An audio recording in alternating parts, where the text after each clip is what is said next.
education programs. That's the number in blue currently this year between the two centers, and Shelby also has a state-approved program on campus, so they were fortunate enough to have a teacher that was qualified and certified to do that, that there are about 160 students that are taking advantage of career and technical education at this time. Due to some work that we've done to try to make some additions next year, Allied Health, which is a program that leads to any medical care, whether it be nursing or doctorate or nursing assistant program, is something that, for example, in our center, we had 69 students apply for 40 slots, so we had to turn down 29 students. So that's a program that's large enough that we worked really hard this year to try to offer in Oceana County. We've partnered with Oceana County Medical Care Facility. We've partnered with the Oceana Community Foundation to get a small grant to help start things up. But again, it's a program that would take probably $75,000 to $80,000 to get off the ground the first year. And that's something that we're very excited that if we can offer those opportunities next year, we anticipate seeing 50 to 60 more students in Oceana County being able to take advantage of classes that, quite honestly, when all of us were in high school, were just part of high school. Auto and shop and nursing and culinary and cooking and those classes are not something that regular high schools can provide, quite honestly, unfortunately, anymore. So a lot of them come to the Career and Tech Ed Center to take those. The other thing that we've worked in partnership is Hart High School went out and got a state-approved already agriculture program that they're going to run next year. So we worked with their teacher to try to get them state approved, but that's something that, again, is another opportunity that they've opened up to other members of the county. If students from other high schools want to come to their program, they can take advantage of that as well. So that's another exciting program for next year. And here's Bill Mueller to talk about special education.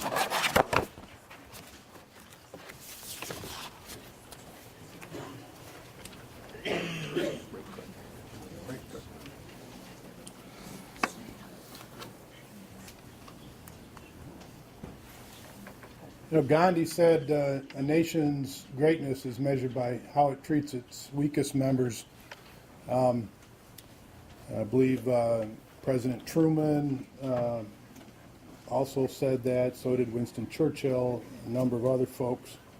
But one thing for certain is that one of the better reflections of this notion in our American society can be seen in how we treat children with disabilities by providing special education services. Pardon me, I'm sorry, but you're not coming through on the mic and we cannot hear you. I said one of the better reflections of this notion is how our society has provided special education services for children with disabilities. Now, the citizens of Oceana and Mason Lake have a rich history of doing the right thing for children with disabilities. And the consolidation process has built upon this honorable tradition. As was mentioned earlier from Superintendent Lloyd, one of the primary reasons that the ISD systems were developed in Michigan many years ago was to address federal and state mandates for the provision of special education services for children ages birth all the way through 26. So what the ISDs do? Well, in Oceana, we provide programs and services. Examples of some programs that we provide are 4 classrooms for 50 students with moderate to severe disabilities. The services end of things is there's the programs are these collaborative programs, and they take students in from all 3 districts. And these are students, because of their challenges with their disabilities, have been determined individually not to be able to be successful to meet the demands and the rigors of their resident district's curriculum. So they have their own curriculum within these programs. And then additionally, the services, the OISD provides mandated special ed services for 522 students identified as special ed from Hart, Shelby, and Walkerville school districts.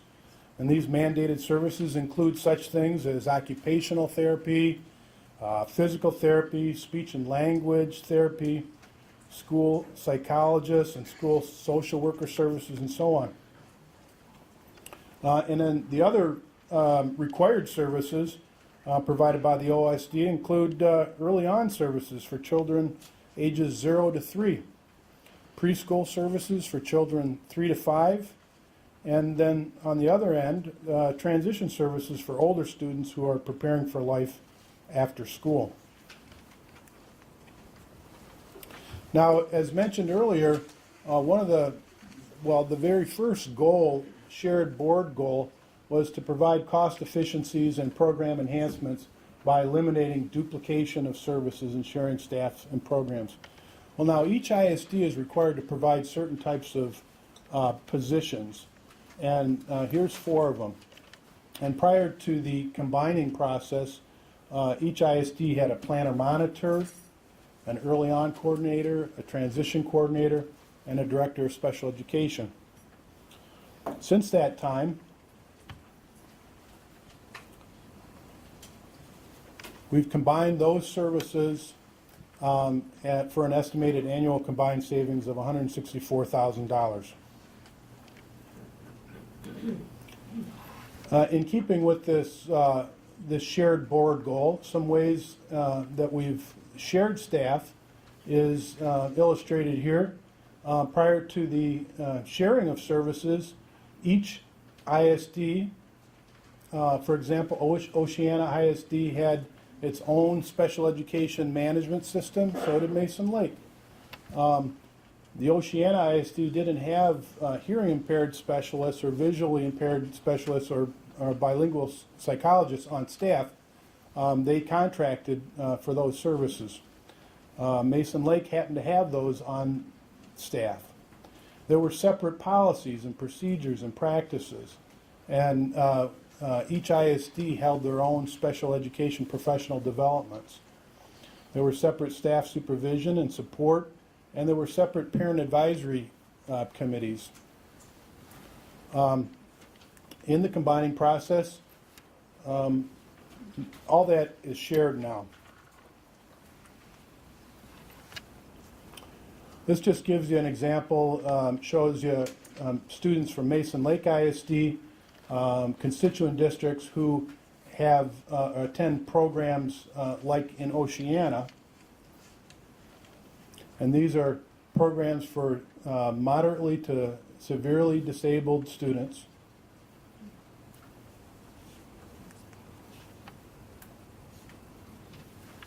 And I'll turn it over to the next person. Thank you.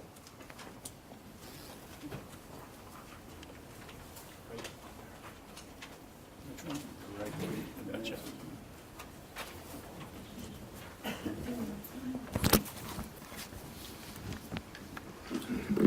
Hi, I'm Brett Shoemaker. I'm the Director of Business Services.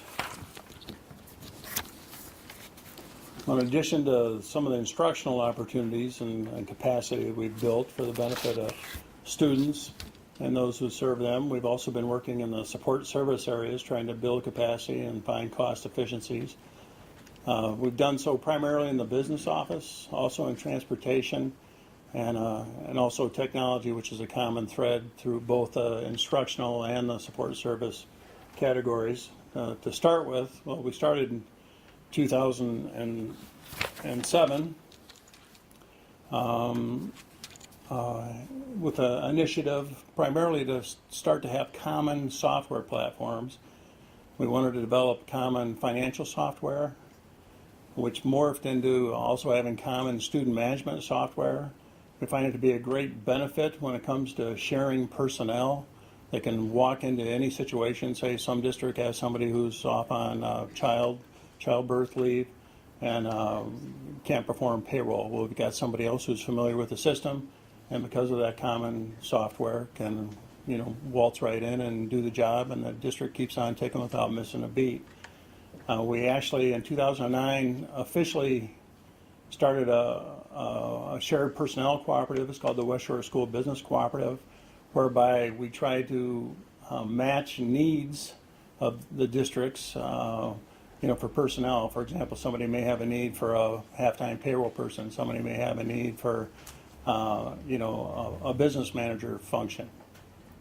We've started the consortium, which is composed of this. The council is composed of superintendents from all the LEAs, and we do have 4 arrangements currently where districts are sharing people. And once again, because of the financial management software being common, it's a relatively slick process.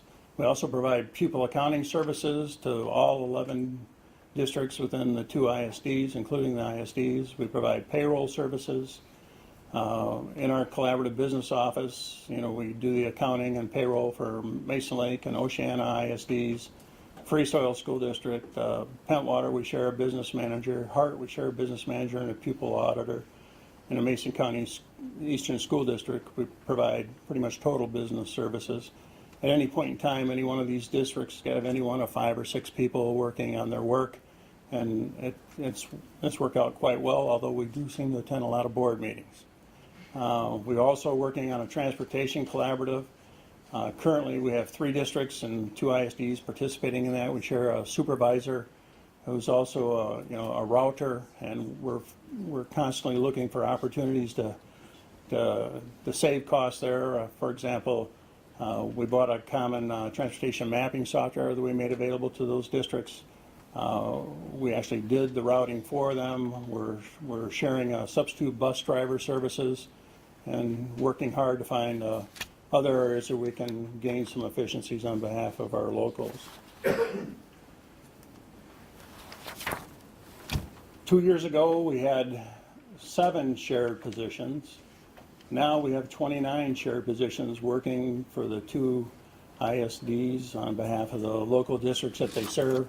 You can see them noted here. The ones that have stars next to them are actually state and federal mandated positions. Some of these positions neither ISD had before we started working together. I think our local districts have benefited from the capacity we've built, particularly in areas of technology, human resources, and of course a lot of instructional areas. These are just a few of the positions. Here are a few more. I mentioned technology before. Those 3 positions on the upper left were brand new to our district over the last several years, and also to Oceana. Once again, this helps us provide a high level of services to our local school districts and to the children that they serve. The sharing of these positions has resulted in savings over a 7-year period of over $2 million by reducing duplication. We think there are more savings to be found in the future. Also, during that period of time, and this is a special education slide, the money that we levy is not our money, it's our locals' money. We try to do what we can to help them meet some of their burden in special education. I should note that special education is a federally mandated program. However, they've only produced 28% of the money available to run the programs, and it generally costs 2 to 3 times more to educate a special ed child as opposed to a general ed child, with the remaining money coming out of the local school district's fund balance. Over the last 7 years, we passed through the Mason Lake districts this Act 18 money that you saw earlier, over $4.5 million to Mason Lake districts, and over $1 million to Oceana districts for a grand total of $5.6 million.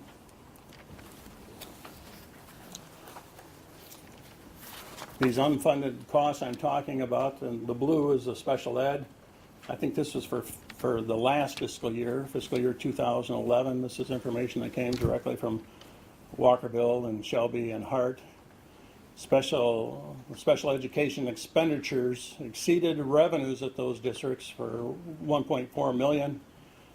They all run career and technical education or provide opportunities to their students. Some of the districts more than others, but their costs exceed their revenues by approximately $630,000. Once again, these are dollars coming out of their general fund. These are how those unfunded costs are split by district, the red being career technical education expenses, that are not reimbursed, the blue being special education services that are in excess of special education revenue.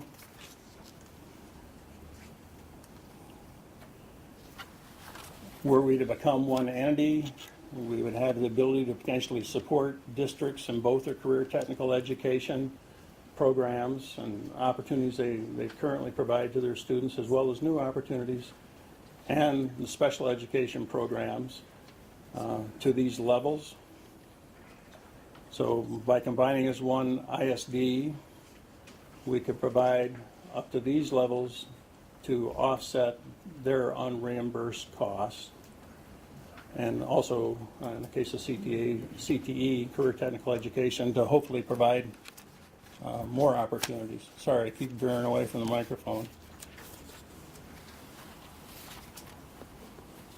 This is a comparison of tax rates of ISDs that surround us. As you can see, Mason Lake ISD on the left levies 3.572 mils. It's next to the lowest. Oceana ISD is in the middle is the lowest at 2.0361. Others, I think the closest is Muskegon at 3.758 mils. The other ones are 5 to 6 mils approximately. As you can see, they're all the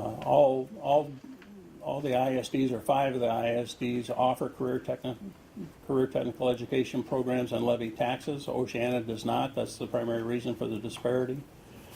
And were we to join, we'd have to equalize millage rates, which would increase the millage rates of Oceana taxpayers approximately 1.53 mils. At the same time, hopefully allowing a lot more opportunities for students.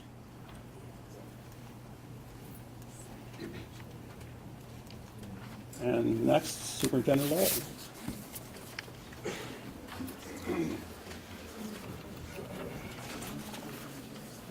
Thanks. We're almost there with our information. Just 3 or 4 more slides. We came up with some questions that we've heard, the commonly asked questions. What are the primary advantages of merging the Oceana and Mason Lake ISDs? We believe in enhanced programs and services for all students and staff in both ISDs. And in Oceana ISD, for sure, support for career and technical education that they currently do not have, and additional programs and services in special education. Another one, to create cost efficiencies by eliminating duplication of service. You can see we've come a long ways, especially in the last 2 years. You know, we took some criticism 2 years ago when we started bringing folks together, that you brought folks together, but you still have the same number of people. Well, now we share 29 people just in 2 years' time. We think we can be even more efficient. It would truly create economies of scale. We currently manage 5 budgets. We levy 5 different taxes. We operate with 2 school boards. We duplicate all reporting functions, duplicate audits, duplicate of state forms, and it would increase the capacity for all, which would relate to additional programs and services. Why isn't there a difference in the tax rate for Mason Lake residents? Mason Lake residents currently have a slightly higher special education millage, and Mason Lake residents currently support a CTE millage, and it is a charter millage. So I don't know if folks understand what a charter millage is, but now there's no such thing in Michigan as a new millage from an ISD that would be a charter millage. Mason Lake's 1 mill that's been rolled back because of Headley is a charter millage. If the 2 ISDs came together, then obviously Oceana would be part of that, and that charter millage for Voc Ed, now called CTE, would be theirs too. There's no other way that Oceana ISD could ever get a charter millage for Voc Ed. It's not legal anymore. Oceana ISD residents would directly support and be able to sustain new and expanded CTE and special ed services. And Ethan gave some examples of the CTE programs, and Bill did of the special ed services. How will the boards of education change if the two ISDs are formally merged? The Mason Lake ISD would appoint 2 board members from the Oceana ISD service area to the Board of Education of the merged ISDs. In short, Mason Lake and Oceana ISDs have been working on collaboration and consolidation for 7 years. We believe that we can continue to achieve operational efficiencies that will drive program opportunities for students and staff. You know, the governor, the legislature, the state superintendent, the media, communities have been encouraging this type of action for 3 decades. And just a little visual here of a timeline to end. You know, back in '87, we were 2 ISDs. 2005, these 2 ISDs started sharing a superintendent, and then they started sharing, general education services, then business services, then technology services, and special ed services, and then we used to have 4 bargaining units, 2 in each ISD. Now we have 2 bargaining units. Okay, so we're at the point now where why we're all here. We're considering a formal merger. So, back to President Hodges. That's the end of our presentation. Thank you for your interest and attention. Okay, thank you.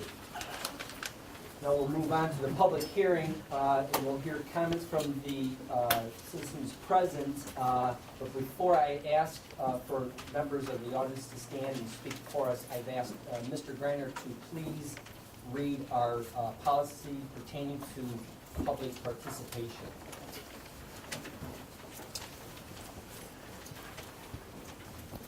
This is Oceana ISD Policy 0167.3, Public Participation at Board Meetings.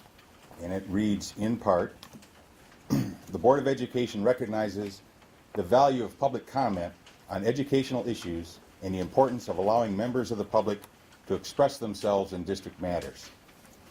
To permit fair and orderly public expression, the Board shall provide a period for public participation at every regular meeting of the Board and publish rules to govern such participation at board meetings. The presiding officer of each board meeting at which public participation is permitted shall administer the rules of the board for its conduct. The presiding officer shall be guided by the following rules. A. Public participation shall be permitted as indicated on the order of business before the board takes official action on any issue of substance and/or at the discretion of the presiding officer. B. Anyone having a legitimate interest in the actions of the board may participate during the public portion of a meeting. C. Participants must be recognized by the presiding officer and will be requested to preface their comments by an announcement of their name, address, and/or group affiliation if and when appropriate. D. Each statement made by a participant shall be limited to 5 minutes duration. E. No participant may speak more than once on the same topic unless all others who wish to speak on that topic have been heard. F. Participants shall direct all comments to the board and not to staff or to other participants. G. All statements shall be directed to the presiding officer. No person may address or question board members individually. H. The presiding officer may interrupt, warn, or terminate a participant's statement when the statement is too lengthy, personally directed, abusive, obscene, or irrelevant. May request any individual to leave the meeting when that person does not observe reasonable decorum. May request the assistance of law enforcement officers in the removal of a disorderly person when that person's conduct interferes with the orderly progress of the meeting. May call for a recess or an adjournment to another time when the lack of public decorum so interferes with the orderly conduct of the meeting as to warrant such action. And may waive these rules with the approval of the board when necessary for the protection of privacy or the administration of the board's business. I, the portion of the meeting during which the participation of the public is invited, shall be limited to 30 minutes, unless extended by a vote of the board. Thank you. Who would like to start the public hearing. I'm Harold Miller, Shelby, Michigan. I've seen a lot of information, which is maybe a little overkill, but it seems like we've been sharing services for many years with no problems. And I still do not see the overall benefit of Oceana having to join Mason Lake, other than the fact it's gonna cost Shelby, Oceana ISD, 1.5 more mills without a vote of the people. That's taxation without representation. That's why most of us, I believe, are here.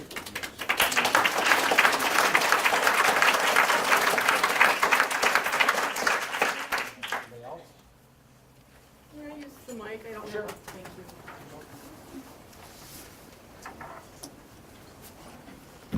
Does it turn so I can look at you? Okay, is it on? All right. My name is Ruth. Speak into it. I'm speaking. Okay. My name is Ruth Walting Prince, and I live in New Era, Michigan. And I support quality public education for every kid in the country, and especially for every student in Oceana County. And because of my profound support for public education, quality education for every student, I am opposed to this merger. And my reasoning is this. A quality education teaches students to learn to use their minds well, to think up the entire hierarchy of thinking skills, to really use their heads, figure out problems and how to solve them. It exposes all students to the 5 basic academic disciplines that form the basis of the entire human experience. And those 5 basic academic disciplines are social studies, which covers everything from history to psychology to economics, science, math, languages, and the fine arts. And I know that in many of our county schools, kids already are not getting exposed even to the 5 basic academic disciplines that they all need in order to learn to use their minds well and be fully participating in society, and also to know what their own interests and skills and strengths might be. If they're never exposed to these basics, how will they know? And the other thing that kids should learn in school is how to fully develop their cognitive abilities. I taught for 30 years. I've been retired for a while, but during that time, it's incredible what researchers learned about how the brain works. And kids can do so many things that's wired into them that most people our age don't really believe they can do. But it's known now that they can, and we sell them short when we don't provide them those opportunities. Now, one of the things that we learn in all this recent brain research is that the part of the brain that involves judgment and decision-making, the front part of the brain, doesn't even develop until kids are actually young adults. They're out of school. And my main concern with the idea of this merger is that it seems to be primarily to focus on the getting of Oceana kids into the career tech school vocational program in Manistee. And that kind of program has kids deciding while they're quite young that they might want to go into a particular trade. Now, making that decision several years before that part of the brain that is capable of really making executive decisions is even developed doesn't make sense. Also, in my time in working in a school district that had a vocational school in the county, I saw the effect that the vocational school, with its guaranteed lifetime big millage, had on the schools in the county. That program was established not long before I started working. I saw the offerings at the local high schools diminish through the years. The high school offerings got lesser and lesser because more and more kids were going to the vocational school, which had all the money, had all the wonderful facilities, had the exciting fun programs like cosmetology and, whatever, building trades. These are things that, yes, some people make careers in them, but should kids make that decision to miss 25% of their high school career, that's a lot of information, a lot of exposure they could be getting when they're learning to be maybe a horticulturist. I knew kids who went and studied horticulture for 2.5 years and didn't go into it, and that's repeated over and over and over again. I believe that a quality education gives kids all the exposure to classes that will let them continue to educate themselves probably at the college level, but also in trade schools, vocational schools, but not at the expense of what they hardly have time to learn while they're still that young. I deeply, strongly am upset at the way this has come about. When I first read about this plan over a year ago in the Herald Journal, I was watching to see where that was going to go because I wanted to have some input, speak up on that matter as it was being developed. And the next thing I know, out of nowhere, it's starting to sound like almost a done deal, and it would diminish our local schools. The more kids that go somewhere else, whether it's a charter school, a vocational program, a private school, a homeschool network, it all chips away at the local districts.